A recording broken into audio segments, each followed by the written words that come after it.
Hello everybody and welcome to another 1/6 video review. In today's video, thanks to the team over at ThinkGeek, I'm taking a look at a figure that's come all the way from Castle Black. He's a member of the Night's Watch, and Northern boys love gravy. That's all I've got. That's all I got. It's my very best Jon Snow impression. Yes, this is of course Jon Snow from the guys over at Threezero. This is the Night Watch Oath written down there on kind of a leathery textured case. Now, first things first, I was perusing the ThinkGeek website and I stumbled across their 1/6 scale section and I needed this figure, so I got this one. But they've got so much on their site, and I mean they literally have something for everybody.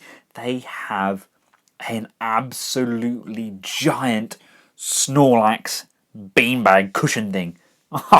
It's like human size. You can actually lay on it and sleep on a huge Snorlax. If you don't believe me, check out the site. Click on the link in the description below. It is amazing. But I don't have anywhere to put it, and 1/6 scale figures do fit nicely on my shelf. With the sleeve removed, Jon comes in a nice window box. You can see what you're getting. And here he is out of the packaging. He's not bad. Now, I like Threezero. I have their Chappie, and it's a fantastic figure. This is okay. It's a good 1/6 scale figure, but I'm just used to getting lots and lots of accessories and stands, etc. with my figures. And unfortunately Mr. Snow comes with his dagger and sword, and then he comes with an alternative set of hands. And that is absolutely everything. We don't get a stand or anything in there. I would like maybe a little something just to help him stand up. I mean, he is pretty well balanced. He's not going to move anywhere, but sometimes it's just nice to get those little added accessories. But then, hey, if we start adding weight to the product, then there's going to be higher shipping costs. So, potato. I like what I've got. I just wish there was more of it. Taking a closer look at the face sculpt, it's pretty nice. It's one of those, from some angles they've got it spot on, and from some of the other angles it doesn't quite look right. And from this angle you can tell it's definitely meant to be kit. Without a doubt they've got it pretty nice. The eyes are exceptionally well done, and the paint itself is very well applied. A good skin tone there. But then if we start to turn him, we kind of lose that look to him. It kind of just disappears. You think, wow, where's he gone? Maybe it's something to do with the painted hair. Maybe it's just a little bit thick on there. I don't know. But, I mean, from certain angles, it, without a doubt, looks like, I mean, that is absolutely perfect from there. I like how they've sculpted the beard section on there. And the mustache does look very, very nice. I mean, obviously, it's Jon Snow without a shadow of a doubt. You've got this nice fur coat. We can puff this up a little bit. It's kind of a woolen material. We can kind of spike it out a little, make it look a little more war-torn. He's not really that dirty. If you get down to his boots, I'll cover those shortly. There's a lot of dirt on the boots. I thought maybe he would be a little bit dirtier himself. I love the detailing on the clothes. They've got the clothes absolutely spot on. It does really look good in hand. I like the cloak. I like how he looks. I like the weight to him. He's got a fair bit of weight around the cloak itself. It's a fair bit of heft to it. It's almost kind of like a black Hessian material. Pretty much the sort of thing you'd expect them to have used. Just love this big throw over the back there. It's so huge. And then we get down to the base here. We've got some dirt and grime and everything all along there. It's frayed along the base here where it's been dragging along. It's little details like that which make all of the difference. Now let's take a look at his sword first. You've got very nice paint applications there, almost rusty throughout. It's a kind of a flexible material. It's not really flexible. It could still break if you apply enough pressure, but I don't think it's going to. Got a nice taped hilt there, and then we have the white wolf on the base there. It's a nice sword. It's very long, it's a good length, and it's pretty show accurate. Next weapon we have is Jon Snow doing his very own Raphael the Turtle impression. He's got his his dagger here. If we just take this out, again, you've got this nice rubbery texture around the hilt. It's got this nice rusted metal paint application. It really does look like rusted metal. And we've got a nice chunky hilt going on here. Once again, made out of kind of this flexible plastic, but if you apply enough pressure around the base of the sword there, I'd imagine you would snap the blade. Now the cloak can be removed. It just goes up and over and then fastens at the back using this buckle. And taking a look at his top there, it's got this nice kind of leathery feel to it. Got some wear and tear around the shoulders there, some nice crisp buckling along the side. As we lift the arms up, we do have a gap under the arm section, which gives us a better range of motion. Again, the undergarments do look quite dirty and tatty. That's a nice touch. That's the same on both sides. Now, all of these buckles can be loosened, but they are very, very small and fiddly, and I would not recommend it. I doubt you better do them back up. Got this nice padded section around here, coming down to the trousers. Again, they've got this nice dirty look to them, and what a very tense set of buttocks Jon Snow has. Oh dear. We do have some nice detailing on the sheath for his sword.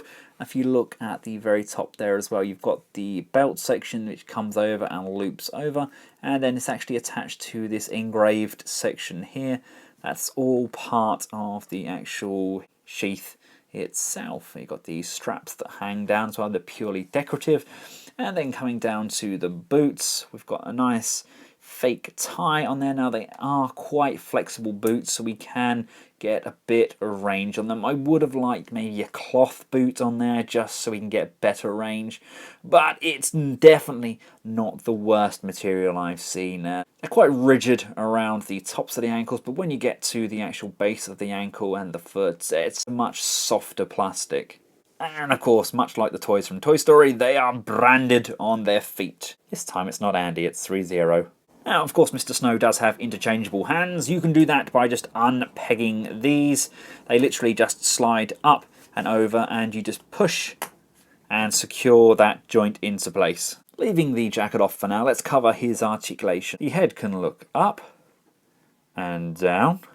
We can go left and right. We can get a quizzical tilt to the side. We do have kind of a rubbery neck, and the peg to the head actually sinks down under the neck. Now it does hinder it a little bit doing it this way, but it does make the neck look far more natural.